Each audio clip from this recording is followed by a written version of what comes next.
आज हम देखेंगे वीर तेजाजी महाराज की अद्भुत कहानी। एक ऐसी सच्ची कहानी जो सत्य, वचन और बलिदान की मिसाल है। राजस्थान, गुजरात और मध्य प्रदेश में तेजाजी महाराज को लोक देवता के रूप में पूजा जाता है। कहा जाता है वे भगवान शिव के अंश थे। तो देवलोक ज्ञान चैनल के माध्यम से हम आपको यह कहानी सुनाने जा रहे हैं। यह कथा है 11वीं सदी की। राजस्थान के नागौर जिले में एक गांव था, खरनाल। वहीं रहते थे एक प्रतापी व्यक्ति, ताहड़देव, 24 गांवों के प्रमुख, जिन्हें सब 24 गांव के गणपति कहकर सम्मान देते थे।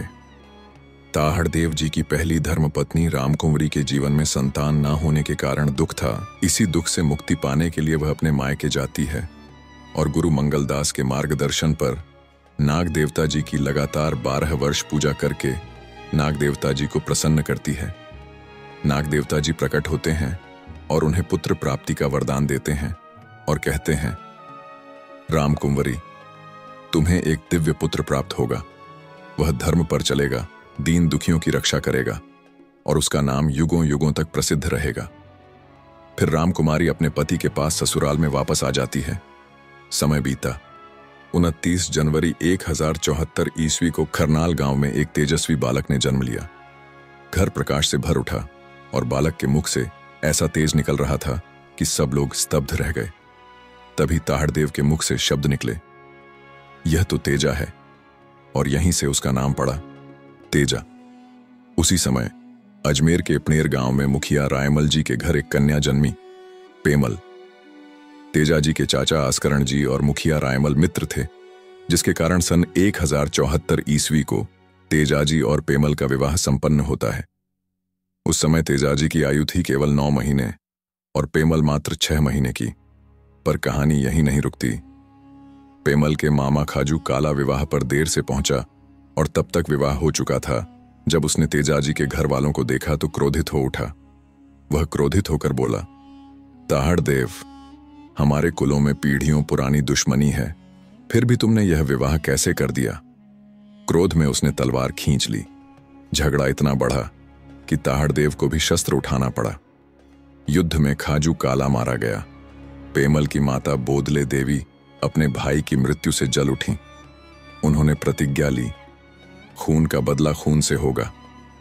और इस तरह जो रिश्ता प्रेम से शुरू हुआ था वह अब दुश्मनी की ज्वाला में बदल चुका था। कुछ वर्ष बीते। तेजाजी के जन्म के 3 साल बाद माता रामकुंवरी ने एक कन्या को जन्म दिया, राजल। राजल अपने भाई तेजाजी से बहुत प्रेम करती थी। तेजाजी बचपन से ही असाधारण थे।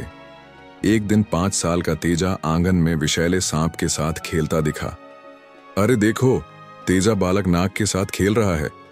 यह तो चमत्कार है, सांप उसे काट नहीं रहा। मां घबराकर दौड़ी। तेजा बेटा, इधर आओ।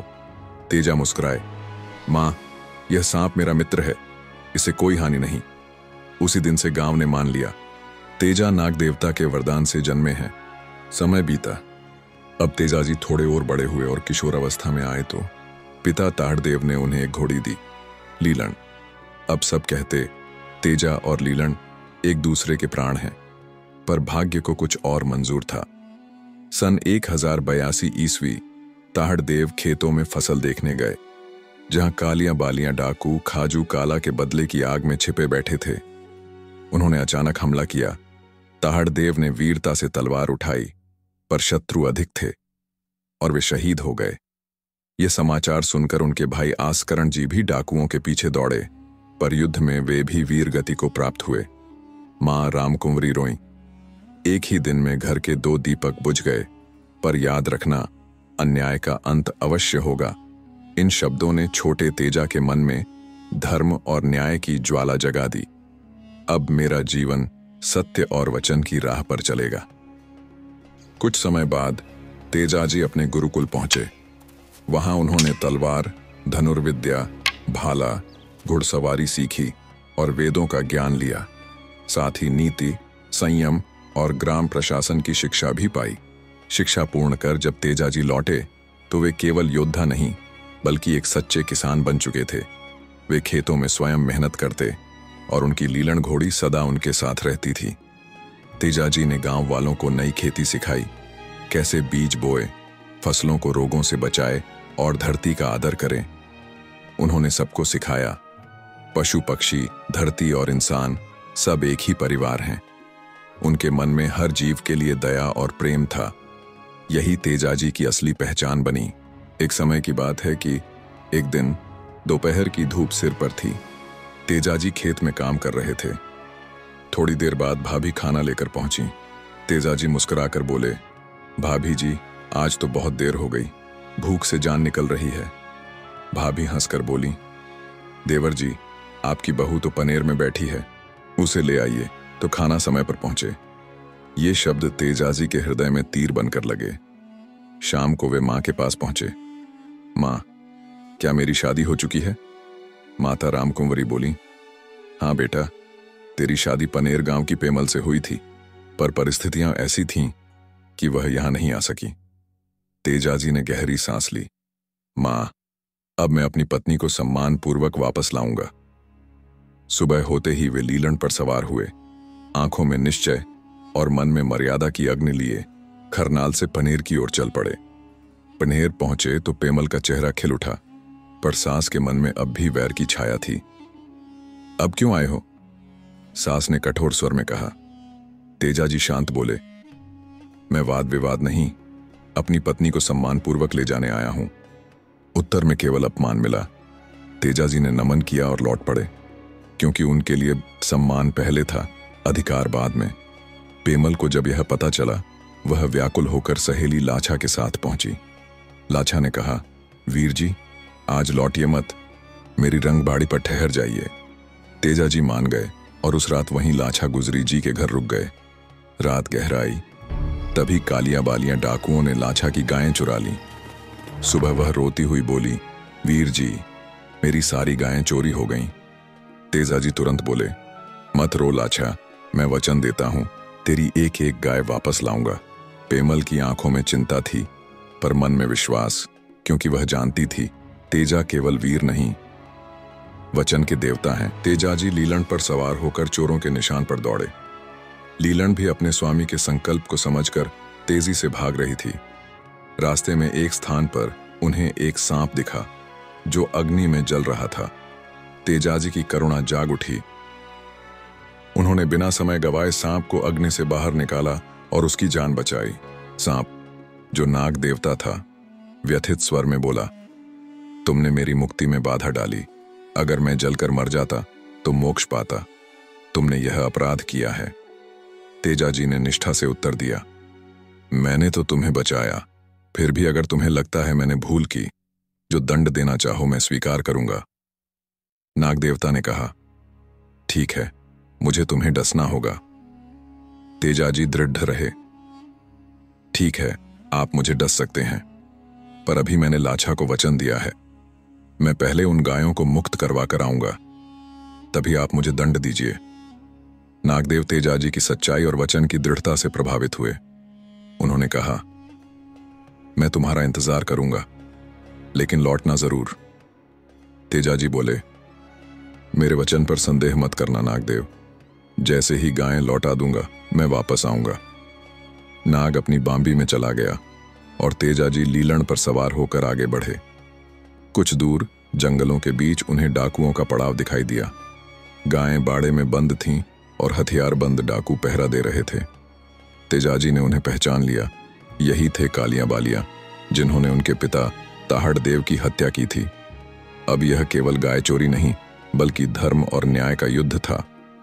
तेजाजी ने ऊंचे स्वर में कहा, कालियां बालियां, गायें छोड़ दो और आत्मसमर्पण करो। डाकू हंसे, एक अकेला आदमी हमसे लड़ने आया है? तेजाजी गरजे, मैं ताहड़ देव का पुत्र तेजाजी हूं, आज पिता का बदला भी लूंगा और गांव की रक्षा भी। युद्ध छिड़ गया। भाले बिजली की तरह चमक रहे थे। लीलन की चाल आंधी सी थी। तेजाजी अकेले कई डाकुओं से भिड़ गए। कुछ मारे गए, कुछ भागे और पहली टोली की गायें छुड़ा ली गईं। पर कालियां एक बछड़ा लेकर भाग गया। वह बालियां के पास पहुंचा। दोनों ने मिलकर घाटी में घात लगाई। तेजाजी बछड़े की तलाश में वहां पहुंचे और दोनों ओर से घिर गए। भीषण युद्ध हुआ। तलवारें टकराईं, भाले चमके और अंततः दोनों डाकू तेजाजी के हाथों मारे गए। घायल अवस्था में तेजाजी ने सभी गायें छुड़ाईं और रात में लाछा गुजरी के घर लौटे। लाछा की आंखों से आंसू झर पड़े। वीर जी, आपने सच में मेरी गायें लौटा दी। तेजाजी मुस्कुराए। मैंने वचन दिया था बहन, अब निश्चिंत रहो। उनके शरीर पर गहरे घाव थे, पर वे बोले, अब मुझे एक और वचन निभाना है। वे लीलन पर सवार होकर नागदेव की ओर निकल पड़े। घायल शरीर पर मन अडिग। बांबी के पास पहुंचे तो नाग प्रकट हुआ। तुम लौट आए, मुझे लगा तुम भाग जाओगे। तेजाजी बोले, मैंने वचन दिया था, वचन तोड़ना मेरे संस्कार में नहीं। नाग ने कहा, तुम्हारा शरीर तो जख्मों से भरा है, मैं कहां डसूं। तेजाजी शांत स्वर में बोले, मेरी जीभ सुरक्षित है, वहीं डस लो। नाग ने तेजाजी की जीभ पर डस लिया। नाग देवता तेजाजी से खुश हुए और उन्हें वचन दिया, आज से जो तुम्हारे नाम की तांत बांधेगा, सर्पदंश का विष उतर जाएगा। नाग देवता ने कहा, धन्य है तुम्हारी माता, जिसकी कोख से तुम जैसे देवता ने जन्म लिया। यह कहकर नाग देवता अपनी बांबी में चले गए। तेजाजी ने लीलन के सिर पर हाथ रखा।